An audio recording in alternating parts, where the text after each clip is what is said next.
நம்ம மதுரையில மியாவாக்கி மெத்தட்ல குட்டி காட்டை உருவாக்கிக்கிட்டு இருக்காங்கன்னு எத்தனை பேத்துக்கு தெரியும் தெரியல. அதை பத்தின பதிவு தான் இது. தமிழ்நாட்டிலே காடுகளோட பரப்பளவு குறைந்த மாவட்டம் நம்ம மதுரை மாவட்டம் தான். அதை மாத்துறதுக்கான பணியில தான் ஈடுபட்டுக்கிட்டு இருக்கோம். அதுக்கான ஒரு பெரும் முயற்சியா சூரியநகர் கொடிக்குளம் கண்மாயில இந்த கண்மாயை சுத்தி தூர்வாரி அகலி எடுத்து நடுவுல மியாவாக்கி முறையில ஒரு காடுகளை உருவாக்குறோம்.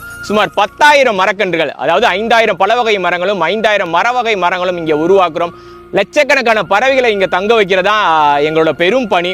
இதுல மதுரை ரோட்டரி கிளப்பும் இளம் மக்கள் இயக்கமும் இணைஞ்சு இந்த பணியில ஈடுபட்டு இருக்கோம். டிசம்பர் 7ஆம் தேதி இந்த பணியை தொடங்கணும். டிசம்பர் 15ஆம் தேதி வரைக்கும் இந்த பணி தொடர்ந்து நடைபெறும். எனக்கு ரொம்ப பெருமையான ஒரு விஷயம், என்னோட 1,00,000வது மரக்கன்றை இங்கதான் நடவு பண்ணியிருக்கேன். இன்னும் ஒரு 6 ஆண்டுகள்ல இந்த இடமே மிகப்பெரிய ஒரு காடா இருக்கும்.